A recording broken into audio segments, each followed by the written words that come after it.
Sen sus, terbiyesizlik yapma. Burada da kimler var?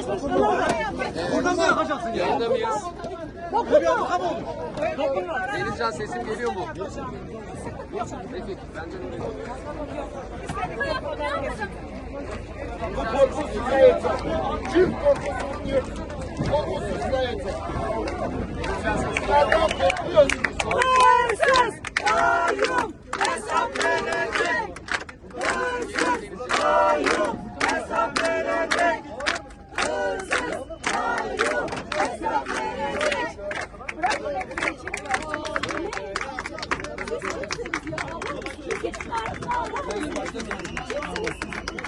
Kimsiniz?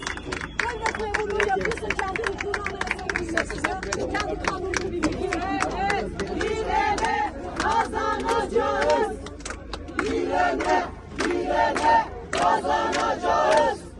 Bilene kazanacağız. Bırakın beni! Vekili gözaltına alıyorlar. Vekili gözaltına alıyorlar.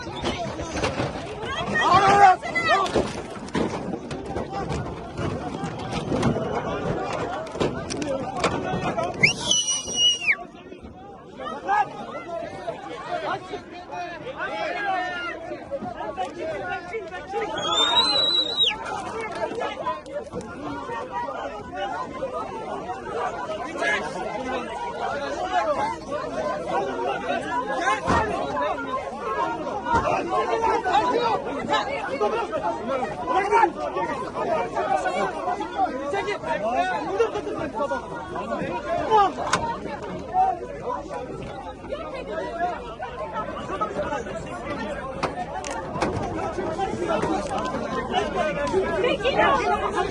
Vekil alıyorsunuz.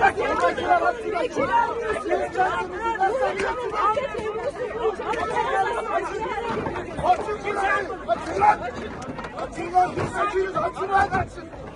Açın diyorum. Sakin açacağım. Aç. Açacağım zaten. Bekle. Neyin sakinliği ya? Dur bir an sana bekle.